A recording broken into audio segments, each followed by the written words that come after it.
do të ndalemi tek një qytet I cili nuk është qyteti më me fat ndonjëherë, pasi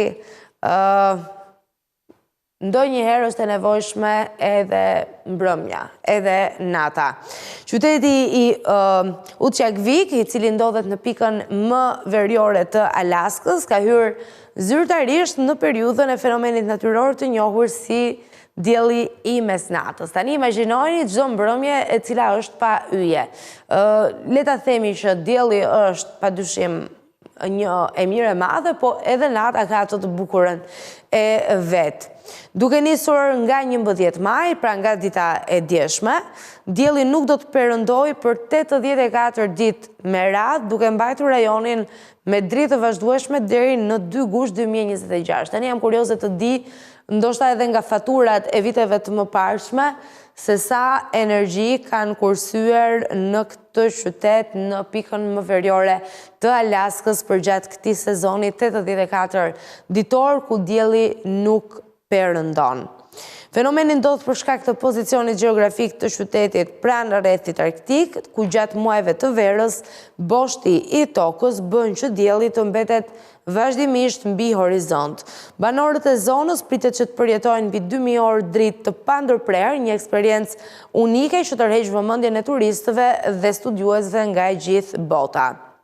Megjithse konsiderohet një mrekulli natyrore, dielli mesnatës sjell edhe sfida për ritmin biologjik dhe gjumin e banorëve lokal. Tani le të kujtojmë rastin ton. Na u ndryshua thjesht ora, 1 orë vetëm, asgjë më shumë, jo plotësisht diell, dhe është një mekanizëm I cili nuk ndodh natyralisht, por është një mekanizëm I cili është bërë nga njerëz specifik dhe nga qeveri të ndryshme për të shtuar ndoshta në atë kohë mundësim për të punuar me produktivitet më të lartë. Po sidoqoftë, mora këtë si shembull për të treguar se sa e vështirë është një tranzicion, qoftë edhe kaq I vogël, qoftë edhe kaq I papërfillshëm në këtë rast, kundrejt një fenomeni të tillë ku dielli nuk perëndon. Ka nga ata që me dritë flen pak më mirë, ka nga ata që respektojnë rregullat biologjike dhe ka nevojë për errësirën. Megjithatë, siç edhe unë e përmenda, do të isha vërtet kurioze se çfarë ndodh me faturat në këtë qytet gjatë këtyre 84 ditëve në të cilat dielli nuk perëndon.